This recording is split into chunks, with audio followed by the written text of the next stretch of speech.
오늘 말씀은 그리스도의 제자도의 핵심, 그것은 곧 화평케 하는 자라고 생각해서 화평케 하는 자, 제자도 핵심입니다. 이렇게 정했습니다.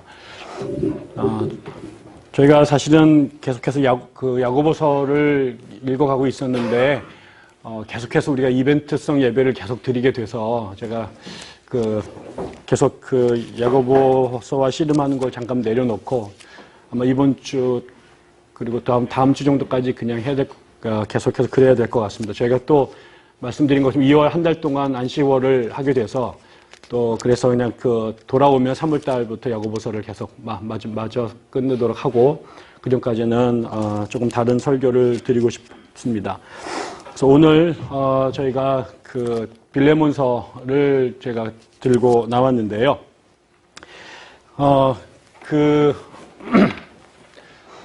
우리 이제 수련회를 이제 오게 되었잖아요. 저희 교회는 사실 부흥회나 이런 거를 한 적은 없지만 1년에 꼬박 2번에 걸쳐서 고집스럽게 수련회를 하고 있습니다. 수련회를 하는 이유는 사실은 두 가지입니다. 하나는 하나님 말씀을 조금 더 집중적으로 듣는 시간이 좀 필요할 것 같다. 우리가 주일 예배를 드리지만 또 수요 성경 공부를 하지만 그것만으로는 뭔가 좀 성이 차지 않아서 그동안에 말씀을 듣던 것에 좀 빈 부분을 좀 꽉꽉꽉 눌러서 밥을 좀 담는 것처럼 그런 밥을 좀 먹고 싶어서 이제 수련회를 하는 것이고요. 또 하나는 아마도 대한민국에 존재하는 모든 교회 가운데 지난 4년 동안 가장 많은 변화를 매해 겪는 교회이다 보니 여전히 역사는 물리적 시간은 4년이 갔는데 옆에 있는 사람은 계속해가지고 파트너가 바뀌는 것 같은 그래서 옛날에 이렇게 포크 댄스를 출 때 파트너가 계속 내 앞에서 이렇게 바뀌어가는 그래서 올 줄 알았던 사람이 안 오고 다른 사람이 계속 오는 그래서 계속 인사를 우리가 지금 모든 모임마다 가면은 계속 자기소개를 계속 해야 되는 이런 상황이 된 것이고요.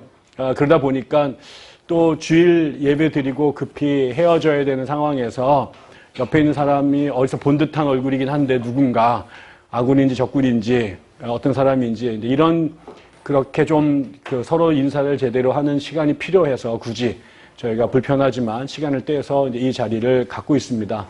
그래서 저에게 개인적으로 굉장히 중요하다고 생각이 들고요. 저는 그래서 우리가 이제 수련회를 올 때마다 저에게 이제 떠오르는 역사적인 기억은 평양 부흥회 같은 느낌이에요. 왜 그런 거 하니? 그 당시에 우리나라에 기독교가 들어온 지 1907년이면 1884년, 5년에 이제 개신교 선교사가 제대로 들어오기 시작했으니까 20년 조금 넘었을까요? 그런 시간입니다. 우리나라에 선교사들이 처음 들어와서 한 일 중에 하나는 성경을 보급하는 일이었습니다.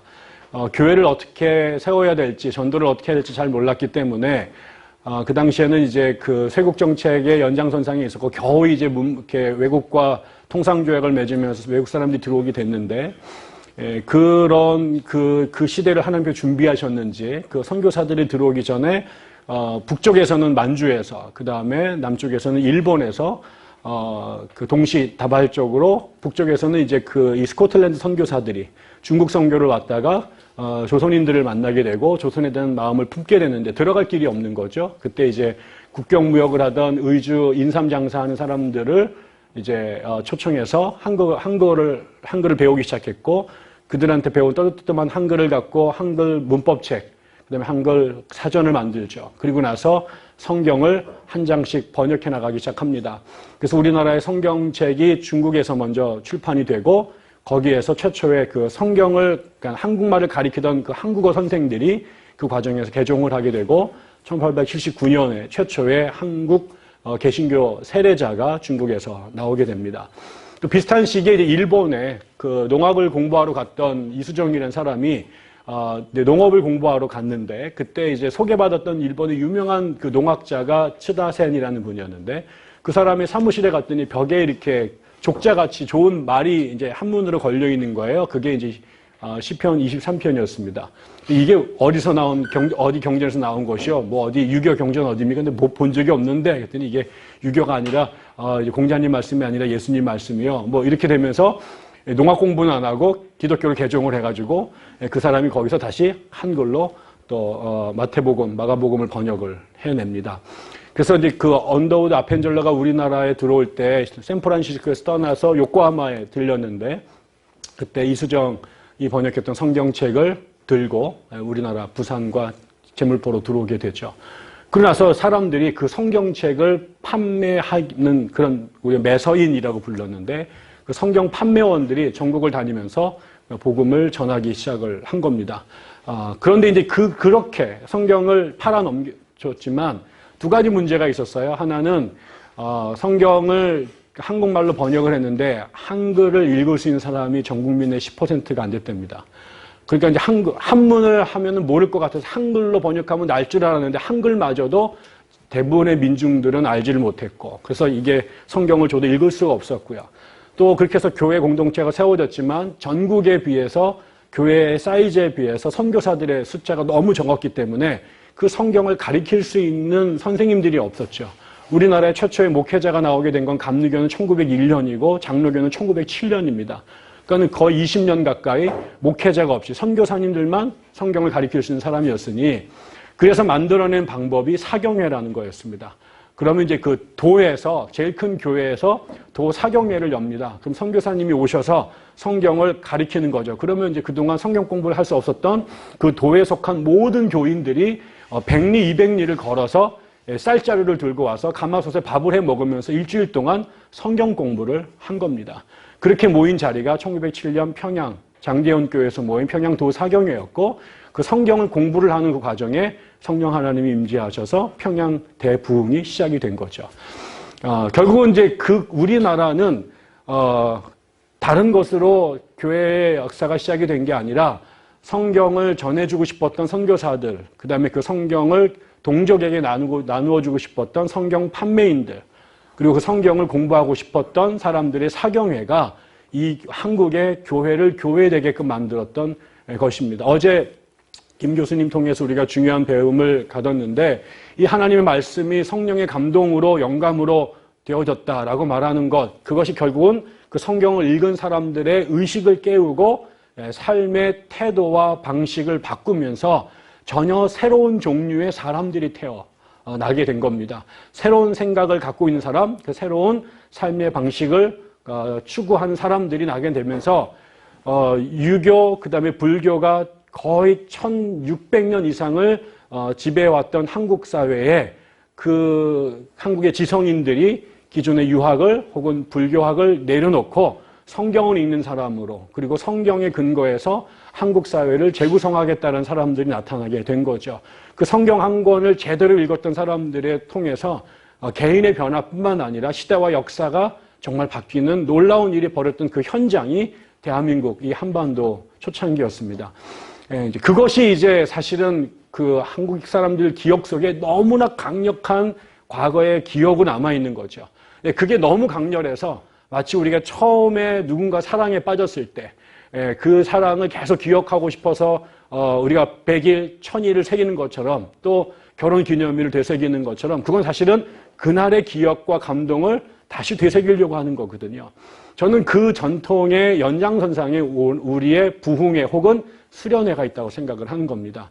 결국은 우리가 새로운 사람들이 되고 싶어하고 더 나은 사람들이 되고 싶어하고 위기에 처한 이 시대에 한국 교회가 한국 사회를 살리고 그런 것들이 우리의 힘으로는 부족한데 한국 사회를 새롭게 창조하셨던 그 복음에 임하셨던 성령 하나님, 그 하나님이 말씀을 통해 개인을 바꾸고 시대를 바꿨던 그 경험이 오늘 우리 안에서도 다시 일어나기를 원해서 그게 만약에 사람의 힘만으로만 가능하다면 언제든 당을 만들거나 조직을 만들어서 할 텐데 그렇게 해서는 역사가 안 바뀐다는 걸 우리가 알고 그런데 뒤져보니 기억해보니 있었단 말이에요. 1903년에 1907년에 1909년에 그 일이 분명히 조선 땅에 있었고 미국에서도 조나단 에드워즈를 통해서 영국에서는 존 웨슬리를 통해 그랬었다는 게 분명히 역사적 기록으로 담아 있거든요.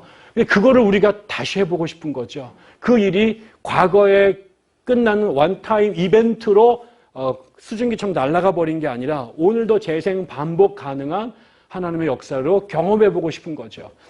저는 이제 그런 것들이 수련회를 하는 목적 중에 하나일 거다. 그러면 그 성경을 읽은 사람이 변화될 때 여러 가지 변화들이 나타날 텐데 저는 우리 교회가 특별히 어떤 변화가 나타나서 좋았을까? 제가 지난주에 그 이웃에 대한 얘기를 했습니다. 선한 사마리아인의 이야기를 했습니다. 저는 우리 모두가 그런 누군가에게 이웃이 됐으면 참 좋겠다. 우리 교회 안에도 그런 이웃이 되면 좋겠다는 말씀을 드렸습니다. 근데 그때는 사실은 지난주 이야기는 좀 상대적으로 쉽게 실천할 수 있는 겁니다. 그건 뭐냐면 그때 우리가 그 이웃이 되어줘야 될 대상이 누구냐면 강도 만나서 반 죽게 된 사람이에요. 이 사람은 완전히 피동적으로 누군가의 도움을 절대적으로 필요한 그런 위치에 있어요. 이 사람을 돕는 거는요, 괜찮아요. 차라리 우리 교인들 가운데 혹은 여러분의 형제들 가운데 그냥 중병으로 넘어가 계시면 힘들지만 그분들을 간병하는 건 상대적으로 쉬운 일이에요. 그런데요, 오늘 제가 두 번째로 하고 싶은 사람은 조금 더 어려운 난이도가 두 번째로 올라간 케이스입니다. 그건 뭐냐면 둘이 싸우는 거예요. 이 둘이 갈등하고 공동체 안에 갈등이 생겼을 때 이 갈등을 어떻게 풀어나가느냐. 이 사람들에게 내가 이웃으로 어떻게 기능할 것인가. 넘어진 사람은 그냥 우리가 포도주를 붓고 응급조치해서 여관으로 데려가는 일은 그냥 지금 우리로 말하면 구급차 불러가지고 실어 가면 되는 일인데 문제는 움직이는 타겟이 있어요. 살아서 주체적으로 계속 활동하는 두 주체가 갈등 관계에 빠지는 거죠. 이게 사실 우리 안에 늘 벌어지는 일이에요. 완전히 죽어 넘어지는 일들은 교회에 그렇게 자주 벌어지지 않아요. 근데 우리 안에 끊임없이 시대가 바뀌고 문화가 바뀌어도 계속해서 양태는 다르지만 본질이 같은 갈등은 살아있는 우리 안에 있는 멀리 있는 사람이 아니라 같이 공동체 안에서 얼굴 보고 살아야 되는데 이게 이런저런 이유로 갈등 관계에 처한 두 사람이 우리 안에 생겨버리는 거죠. 그럴 때 우리가 어떻게 해야 될 것인가 라고 하는 거죠. 우리의 사회도 갈등의 사회고 끊임없이 그리고 우리가 지난 1년 동안 2년 동안 문재인 정부가 해왔던 가장 큰 어려운 일도 이 북한과 미국이 서로 으르렁거릴 때 이 두 갈등 속에서 뭔가 그 화해자로서 조정자로서 문재인 대통령이 뭔가를 하고 싶었는데 그 일이 얼마나 어려운지를 알잖아요. 그냥 둘이 넓어져서 그냥 앰뷸런스로 병원에 쳐넣으면 아니면 수용소에 쳐넣으면 좋을 텐데 둘이서 계속 생각하고 감정을 갖고 있고 다른 생각을 하는 사람이 으르렁거리는데 중간에서 누군가가 중재자로 역할을 하는 게 얼마나 어려운지 몰라요. 근데 저는 예수를 믿게 되면 성령을 경험하게 되면 그 다음에 성경을 읽게 되면 하나님께서 우리에게 요청하는 중요한 이웃으로서의 기능이 뭐냐? 저는 피스메이커, 화해자, 중재자의 사명이라고 하는 거죠. 오늘 우리가 읽은 이 빌레몬서가 참 재미있는 책입니다. 바울이 쓴 성경책 중에 제일 짧은 책인데 여러분들이 제가 일부러 다 읽혔습니다. 이게 한 장으로 된 책입니다. 성경 읽기 어려우신 분들 그냥 이것만 그냥 1년 360을 읽으면 어제 김군주 교수님께서 말씀하셨던 기독교의 복음의 핵심이 결국은 우리 황금률이라고 말하는 내가 누군가에게 대접받고 싶은 대로 행하라. 혹은 누군가에게 당하고 싶지 않은 것 남에게 하지 마라. 내 이웃을 내 몸과 같이 사랑하라. 라고 하는 그 말이 뭘까에 대한 구체적인 신뢰 하나가 지금 이 오네시모와 빌레몬의 갈등 속에 바울이 행한 태도라고 생각이 듭니다. 오늘 이제 스토리를 잠깐 정리해보면 이런 겁니다. 여러분이 이미 너무 잘 아시겠습니다만 빌레몬이라고 하는 사람은 그 당시 그 교회의 아주 중요한 자리에 있었던 교회 리더로 보여지고요. 상당한 부와 재물을 가졌던 유력한 인물이었던 걸로 보여집니다. 근데 그 사람의 이제 여기도 논쟁이 있긴 합니다만 그러나 교차하게 성경책에 나와 있는 데 보면 아마도 그 빌레몬의 종이었던 사람이 오네시모라고 생각이 드는데 무슨 이유인지 모르겠지만 갈등이 생긴 것 같아요. 근데 여기에 기록을 보면 아마도 오네시모가 빌레몬의 종이었는데 주인의 금고통을 갖고 돈통을 갖고 튄 것 같습니다. 그러니까 돈을 갖고 도망간 것 같아요. 그래서 어떻게 흘러갔는데 어디로 왔냐면 그 당시에 바울이 복음을 전하다가 감옥에 갇히게 됐는데 어떤 이유인지 바울을 감옥에 있는 수감 중인 바울을 만나게 됐고 그 바울을 이제 시중을 드는 일들을 하게 된 겁니다. 그러면서 이제 바울이 이제 들었겠죠. 그 사람의 라이프 스토리를 쭉 들었더니 내가 잘 아는 빌레몬의 종놈인데 얘가 주인의 그 곡간 열쇠를 갖고 야밤도주를 해서 어떻게 오다가 여기에 이제 만나게 된 거죠. 이 상황이 된 거죠. 그러니까 아니, 어쩌면은 오네시모가 오기 전에 빌레몬을 통해서 오네시모의 소문을 들었을 수도 있고, 잘 모르겠습니다. 그러나 중요한 거는 이 오네시모와 빌레몬은 주종 관계였고, 오네시모가 대형 사고를 치고 도망갔고, 그것 때문에 이 두 사람의 관계가 아주 적대적으로 나빠졌는데, 우연하게도 그 오네시모가 바울을 만나게 된 겁니다. 그리고 바울이 아주 어려웠던 감옥에 수감 중이었던 시절에 이 오네시모가 정성을 다해서 바울을 섬겼고, 그 과정에 바울과 오네시모의 관계가 돈독해진 겁니다. 그러니까 바울은 이 샌드위치가 된 거죠. 그 이전에 이미 빌레몬하고 아주 막역한 관계였는데 새로 오네시모하고도 관계를 맺게 된 거죠. 그런데 이제 이 두 사람이 아주 원수 관계가 된 겁니다. 이런 관계 여러분 혹시 많이 안 계셨을까요? 여러분, 예. 결혼하게 되면은 이제 어머니와 며느리 사이에서 이제 아들이 또 혹은 또 이 올케와 또 남편 사이에서 또 내가 뭐 이런 것들 많고 또 정말 어쩌다 보면 또 교회 안에서 청년들 제가 제일 주시하고 있는 기도하고 가장 중요한 것은 주님 제발 우리 교회 청년들 안에 삼각관계가 형성되지 않게 도와주십시오. 어떤 놈이 양다리를 거치지 않도록 도와주십시오. 제가 이게 기도 제목의 큰 것 중에 하나입니다. 예, 걸리면 죽습니다. 다들 처방하거나. 왜냐면 제가 직접적 경험했던 제가 청년부 그것 때문에 너무나 어려운 시절을 겪었기 때문에, 그리고 제가 청년부 목회를 오래 했는데 그 청년부 목회 98%는 목사님 전화가 딱 오는 순간 이게 또 삼도리와 또 삼순이가 또 문제가 터졌구나, 이런 관계죠. 그러면 둘 중에 하나는 또 교회를 떠나거나 둘 다 떠나거나 이렇게 돼가지고 참 어렵습니다. 성령을 안 받아도 괜찮은데 이게 삼각관계가 되는 거는 너무 어렵고요. 그건 또 성령을 받아도 해결이 안 됩니다. 그거는 이런 어려움이 교회에 있죠. 그래서 제가 주목했던 거는 이 두 사람 사이에서 바울이 오늘 편지를 통해 표현하고 있는 바울의 모습입니다. 첫 번째는 이 두 사람의 사정을 바울이 다 들었습니다.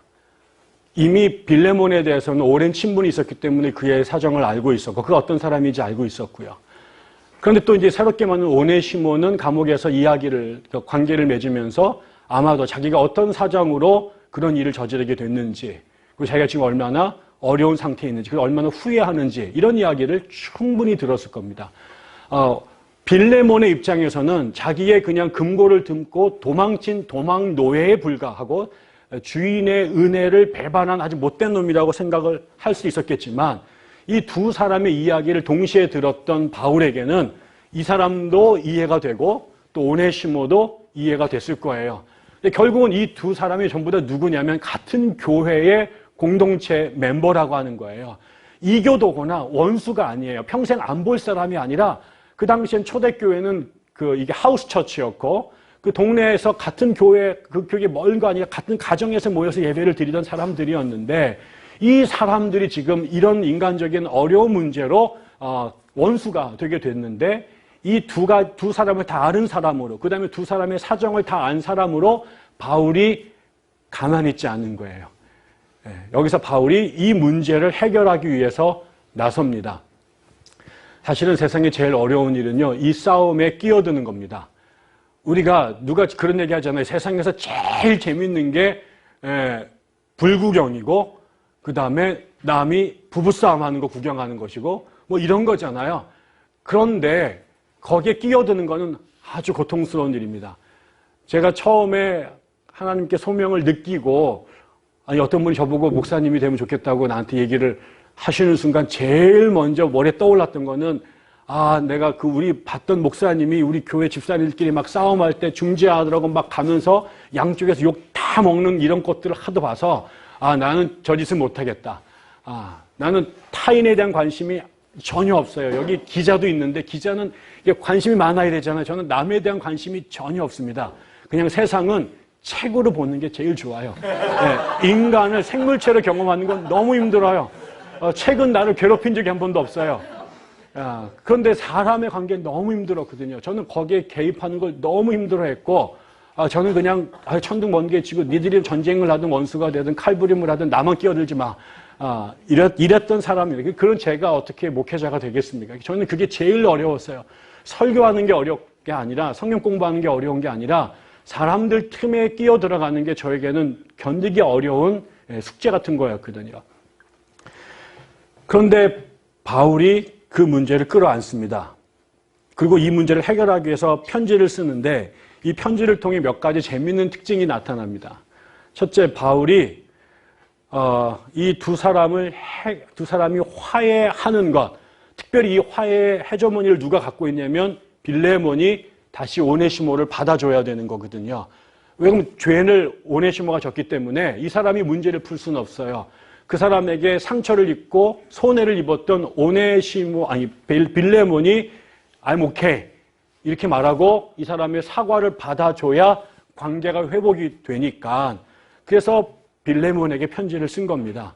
그러면서 이 사람이 아주 교묘하게, 그리고 절대로 이 편지를 거절하지 못하도록 기가 막히게 편지를 씁니다. 여러분이 조금 더 주목해서 보시면, 첫째 우리가 주목할 것은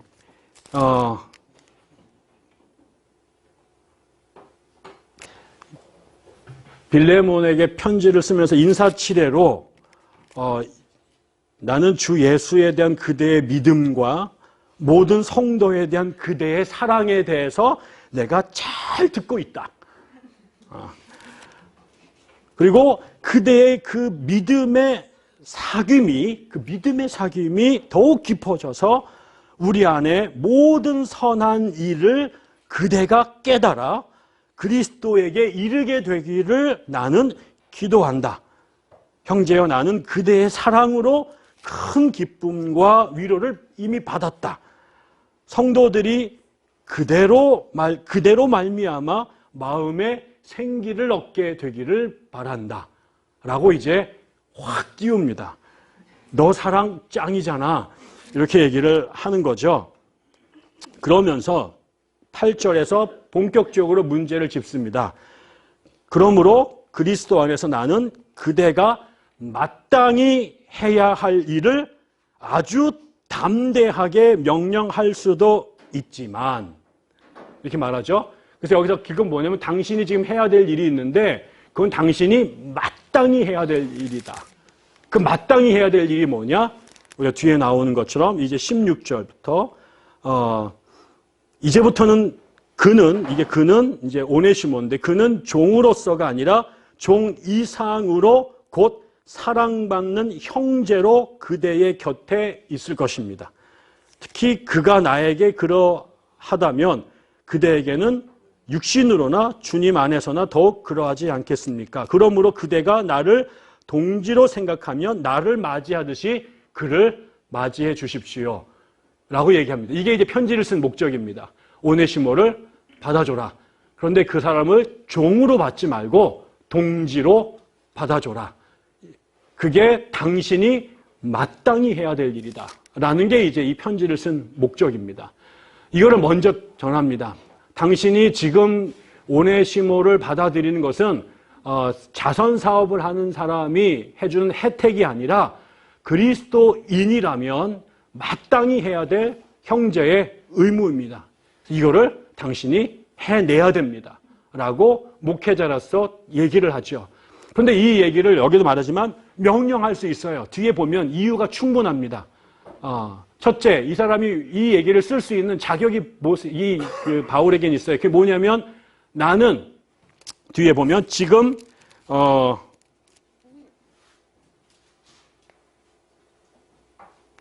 9절에 나는 지금 나이를 많이 먹었습니다. 너보다 내가 더 늙었다. 나 나이 먹을 만큼 먹었다. 두 번째, 나 복음 전하다가 지금 감옥에 왔다. 그러니까는 이 바닥에서 나보다 더 나이 많은 사람 없고 나보다 예수 믿다가 고생한 사람이 있으면 나와봐.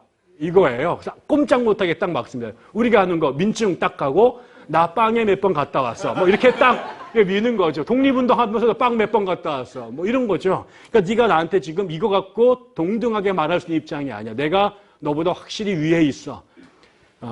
그런데 그 이야기를 하기 전에 네가 지금 오네시모를 종이 아니라 형제로 동지로 받아줘야 했으면 좋겠어. 그런데 내가 이런 상태에 있는 내가 너한테 명령하지 않고 그 뒤에 제일 많이 나온 단어가 내가 당신에게 간청합니다. 이렇게 말합니다. 간청합니다. 내가 너보다 훨씬 나이도 많고 그다음에 이 영역 안에서 지위도 훨씬 더 높고 경력도 많은 사람이지만 네가 마땅히 그리스도인을 해야 될 그 일을 내가 무릎을 꿇고 너에게 빈다. 제발 내 말을 들어달라. 그리고 나서 이제 압력을 넣습니다. 내가 지금 이 편지 친필로 쓴다. 다른 사람들은 내가 다 구두로 썼거든. 비서가 타이프 쳤는데 지금 빌레몬 당신한테는 내 마음을 전하기 위해서 친필로 이 편지를 쓰고 있다. 그 다음에 더 하나. 너도 나한테 빚졌잖아. 예전에. 내가 다 알고 있어. 기억 다 해. 너도 나한테 지금 네가 그 자리에서 그런 모습으로 그리스도를 살아가는 거 너 나한테 전도받아서 나한테 영향받아서 그렇게 된 거잖아. 그러니까 내 말 들어줘.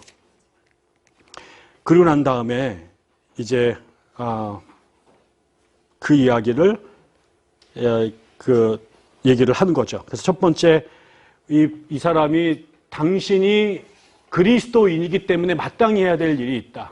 예수를 믿는다고 말하면 지금처럼 예배드리고 교회를 조직하고 성경 공부하는 것도 아주 훌륭한 일이지만 너희가 성경을 읽었으면 성경을 배웠으면 그 영감받은 말씀이 어제 말씀드린 것처럼 너를 의로 교육하고 바르게 하고 의를 행하기에 합당한 말씀이라고 배웠다면 이제 네가 그 말씀을 배운 것에 대해서 드디어 그것을 실천할 수 있는 그 진가를 드러낼 수 있는 하나님 말씀이 너희가 듣던 말씀이 생명의 말씀 하나님의 창조의 말씀이라는 것을 네가 드디어 입증하고 증거해 놓을 절호의 기회가 왔다. 그동안 갈등 없이 예배당 예배드리고 성경 공부하던 것도 훌륭하지만 지금이야말로 네가 진정한 그리스도인이라고 하는 것들을 증명해낼 수 있는 결정적인 순간이 돌아왔다. 근데 이것은 네가 해도 되고 안 해도 될 일이 아니라 마땅히 해야 될 일이다. 그래서 내가 너에게 명령도 하고 그 다음에 간청도 한다.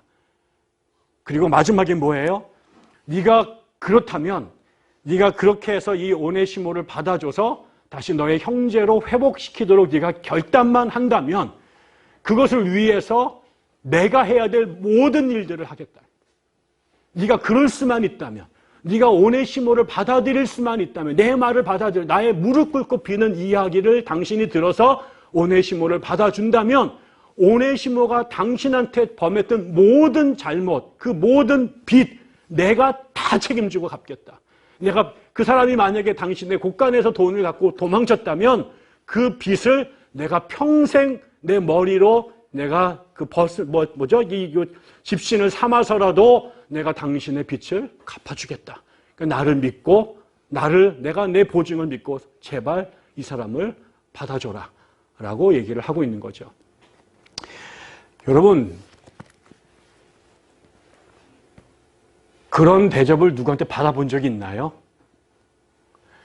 여러분이 누군가와 더 좋은 그리스도인의 관계를 만들기 위해서 여러분과 누군가를 더 좋은 그리스도인의 형제 자매로 성장하도록 사귀도록 돕기 위해서 누군가가 여러분을 힘들게 하고 어렵게 만들었던 사람 사이에서 중재자로 나서서 그 사람에게 훨씬 나이가 많고 훨씬 권위가 높음에도 불구하고 그 자기보다 함량이 떨어지는 자기보다 계급이 떨어지는 그 사람 앞에 무릎을 꿇고 빌고 간청을 하면서 그럼에도 불구하고 네가 바로 직시해야 될 것, 네가 그리스도인이라면 목숨을 걸고 실천해야 될 그 사명이 이 불편하고 깨진 관계를 다시 회복하는 거라는 것을 일깨워주면서 그거를 무릎을 꿇고 그 노인이 친필로 떨리는 손으로 편지를 쓰면서 그리고 얘가 진 모든 잘못은 내가 다 십자가를 질 테니까 얘를 받아달라고 여러분을 위해서 누군가가 무릎을 꿇고 간청하는 걸 본 적이 있습니까? 여러분의 교회에서 누군가가 성도들의 갈등을 해결하기 위해서 거기에 중재자로 이런 십자가를 진 적이 있습니까? 우리가 하나님과 단절됐던 우리의 관계를 회복하기 위해서 예수 그리스도께서 하셨던 일이 바로 그것입니다.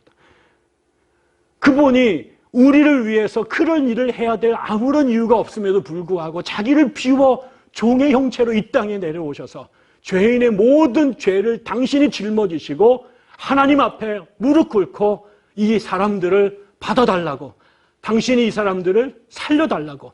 그래서 이 사람들이 당신께 진 죄가 있다면 그 모든 죄는 내가 짊어지겠다고, 나를 십자가에 매달고 이 사람들을 당신의 사람으로 받아달라고.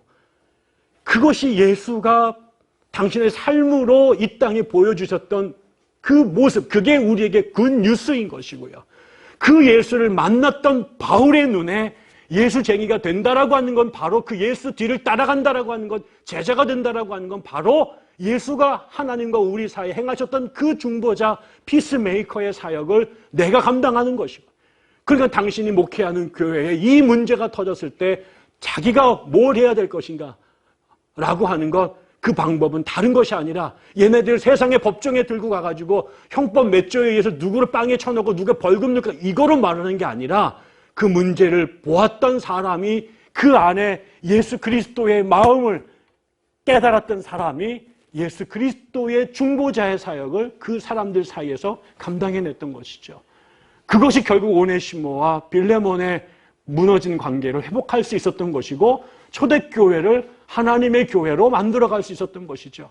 세상이 교회를 보고 교회 다녀야겠다라고 생각했던 것은 쟤네들이 굉장히 콰이어가 좋아, 쟤네들의 교회 건축이 그게 건축학적으로 굉장히 멋있어, 목사가 하기가 굉장히 끝내주는 거래, 이것 때문에 감동을 받아서 개종한 게 아니라 당신의 삶 속에서 한 번도 경험해 본 적이 없었던, 갈등 벌이면 이거 그냥 형사 입건해가지고 도망자 노예법에 근거해서 그냥 쳐넣으면 되는 거예요. 고발해가지고 빵에다 집어넣으면 되는 거예요. 그렇게 갈았던 그 사회 속에서 그게 아니라 내가 너희 중에 나이가 제일 많이 먹고 너희 가운데 예수를 위해서 가장 수고해서 어쩌면 가장 존귀함을 받아야 될 그 어른이 두 사람을 화해시키기 위해서 그 앞에 무릎을 꿇고 그에게 간청을 하고 그 다음에 그를 설득해서 자기 십자가를 지고 그를 평화를 회복하려고 하는 모습을 그 초대교회에 벌어질 때 이러한 모습들이 세상 사람들에게는 우리가 한 번도 꿈꾼 적이 없었던, 아니 꿈을 꾸지만 가능할 거라고 생각하지 않았던 일들이 벌어지는 걸 보고 정말 쇳덩어리가 자석에 끌려가듯이 그렇게 교회로 십자가 밑으로 예수 앞으로 나온 것 아니겠습니까?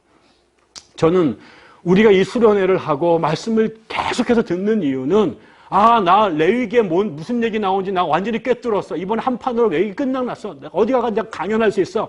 이것도 굉장히 보람 있는 일이죠. 그러나 그 말씀이 들어서 우리를 이 제3의 바울로 만들어내지 못한다면, 우리 교회 안에 그런 피스메이커들로 우리를 변화시키지 못한다면 그 말씀에 대한 지식은 읽다 만 것이 되는 것이고 종결되지 않은 스토리가 되는 것입니다.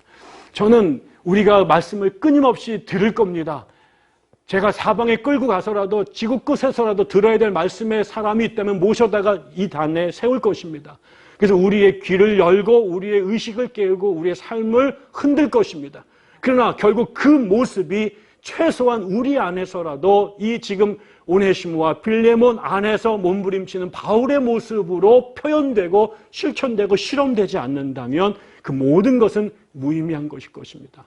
이 훈련이 여러분의 가정 안으로, 그 다음에 여러분의 직장 안으로, 그 다음에 대한민국 사회에서 우리 백향나무 교회의 존재의 이유로 드러나게 된다면 모두가 서로에게 정죄하고 모두에게 등 돌리고 끝나버리는 이 모래알 같은 인간관계 속에서 그야말로 제대로 된 샬롬을 이루어가는 일들을 하게 되지 않을까요? 저는 우리 교회가 그런 일들을 하고 싶습니다. 우리가 교회를 다니면서 내가 집사, 장로 이런 거 우리 다 없애버렸습니다. 중요하지 않기 때문에 그렇습니다. 집사 된다고, 장로 된다고, 목사 되고, 목사 총회장 되고, 그 다음에 무슨 뭐 대표 감독 된다고 하나도 중요하지 않습니다. 하나님 우리에게 그 절대 원하지 않습니다.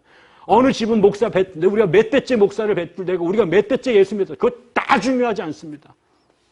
그러나 우리에게 도전해야 될 골이 필요합니다.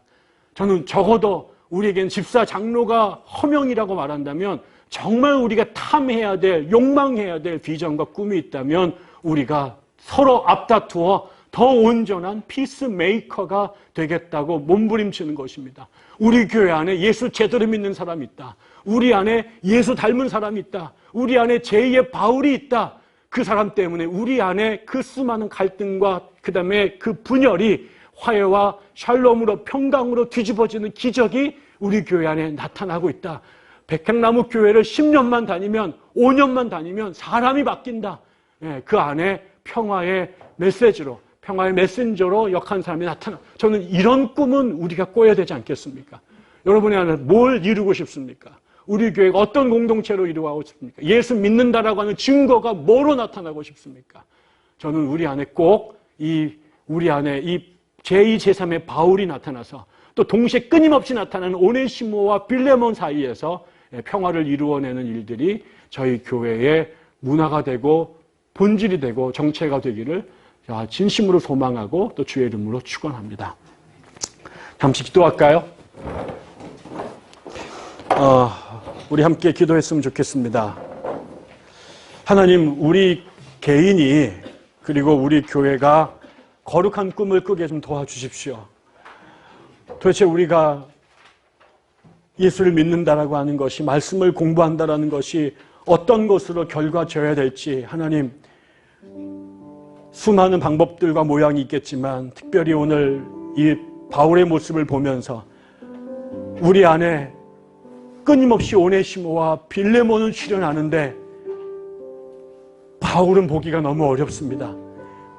사방팔방에 제2, 제3의 오네시모와 빌레몬은 꼬리에 꼬리를 물고 나타나는데 그 안에서 무릎을 꿇고 평화를 위하여 몸부림치는 바울의 전통은 점점점 희미해져 가는 것 같습니다.